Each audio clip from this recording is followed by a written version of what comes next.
Hello, welcome to my game design assignment 2 board game. It's hard to see that. Alright, well, video issues aside, this will be the board, or at least 1/4 of it. Game design is as follows. So, players choose one of 3 classes, then one of 4 classes, and then one of 3 focuses for the classes. This enables slightly different abilities, slightly different mechanics for each class, provides slightly different playstyles. Each class is relegated to between 4 and 6 abilities, depending on focuses and whatnot.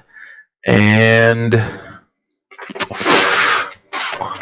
whole object of the game is for you and your partner, or up to 4 other people, or I guess technically 8 other people, to reach the end goal, the final boss, and escape this little scenario.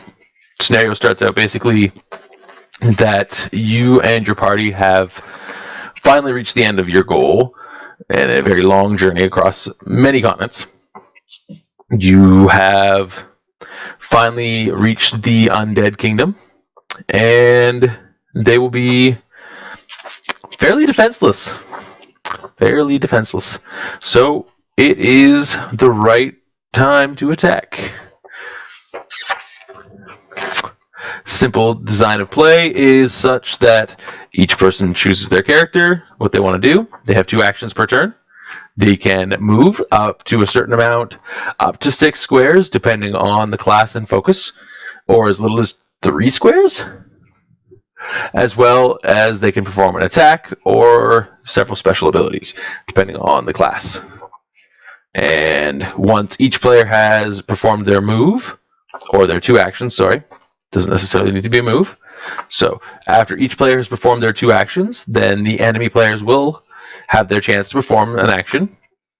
During the enemy turn, what happens is the enemy monsters that are within visual range of the players will either move towards the players or begin attacking the players if they have range, and will start dealing their standard damage. The monsters on field have a very set priority list, which means that they will be attacking the tanks first, the 4 tank classes that are included in the game. If no tank classes are on board, they will primarily focus healers, followed by DPS, whichever is closest though, if no tank is on board. If tank is on board, they will prioritize tank. Once the first player reaches the halfway point, they will enable the mini-boss encounter. This will usually, from my testing, take about 12 turns to 20 turns, depending on density of monster and difficulty of game I've set it at. I do have 3 tested difficulties: easy, normal, and hard, which is basically just monster density. So once you've activated the mini-boss battle ensues. Mini-boss is a very strong unit and has 2 melee units and 2 ranged units supporting it. Once that encounter is complete, the players will move on to the second half of the board, where the enemies increase in strength, and the game gets slightly more challenging, at which point they will make it towards the final boss, and at the final boss they will engage in another boss battle.